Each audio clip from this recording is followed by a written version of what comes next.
Comment organiser un cours de chinois? Ah, ça, c'est une question qui est complètement à part aussi. Enfin, ça rejoint un petit peu ce que j'évoquais juste avant, mais beaucoup de jeunes profs, de personnes qui veulent enseigner aussi, qui veulent, par exemple, aller donner des cours, mais genre gratuitement, par exemple, le midi, dans un collège, par exemple, pour, comment est-ce qu'on va dire ça?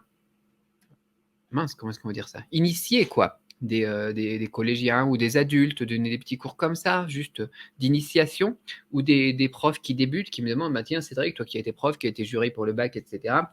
Comment est-ce que on organise un cours de chinois? Alors je vais vous donner quelques conseils, si ça peut vous être utile, pour organiser vos cours de chinois et faire quelque chose de pertinent et d'entraînant et qui est structuré et qui est intéressant pour les élèves aussi.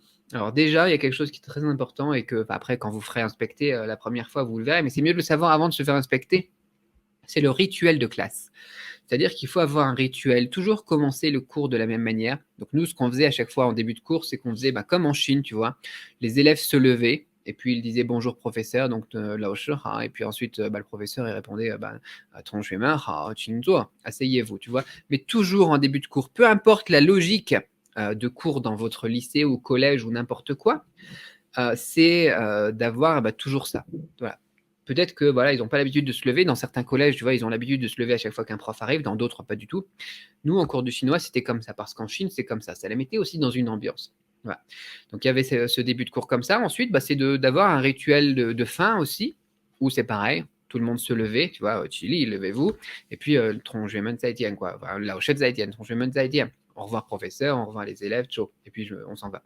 Et à l'intérieur du cours, même chose, rituel. En début de cours, après ça, ce qu'on faisait, moi, c'est que je parlais un petit peu des actualités aussi. Ce qui permettait de casser beaucoup de clichés aussi, parce que malheureusement, les élèves n'avaient pas forcément trop de clichés, tu vois, ils sont jeunes, ils ont envie de découvrir, mais leur famille, pendant le repas de famille ou des choses comme ça, leur balançait que des clichés, des clichés, des clichés. Donc ce qu'on faisait, c'était un début de cours qui était souvent axé sur les actualités ou sur une minute culture. Voilà. Et en fonction, on faisait aussi sur la fin de cours la minute culture. C'est quelque chose que j'ai mis dans la méthode Cramp aussi, d'ailleurs, la minute culture, et qui aide beaucoup les élèves à mieux aussi appréhender le pays, la Chine, et puis de casser des clichés et des préjugés. Et ensuite, à l'intérieur du cours, donc voilà, on a déjà pris 5 minutes au début, 5 minutes à la fin pour faire ça. Le rituel de cours, il faut bien bosser au milieu, quoi. On a des cours de 45 minutes à 55 minutes. À l'intérieur, tu découpes et tu fais des petits modules, module compréhension orale, module petite dictée, module lecture, module expression orale, etc. en fonction de ton programme. Mais l'important, ça va être de découper en petits modules, 2-3 modules à chaque fois par cours, et d'organiser un programme comme ça. Un petit peu comme la méthode Pomodoro, quoi. Tu fais des trucs de 15 minutes et ensuite tu fais une petite pause et ensuite tu passes à autre chose. Parce que sinon, c'est difficile, surtout pour les jeunes de nos jours, et les moins jeunes d'ailleurs aussi, de rester concentré. Par exemple, faire 1 heure de lecture, ça ne sera pas possible, quoi. Donc avoir un truc comme ça. Et ça te fait un truc dynamique et l'heure de cours passe très vite pour toi, pour eux aussi, tu vois. Du coup, ils y prennent plaisir. Ils disent, ah, on n'a pas vu le temps passer, quoi. C'est un truc qui fait le plus plaisir.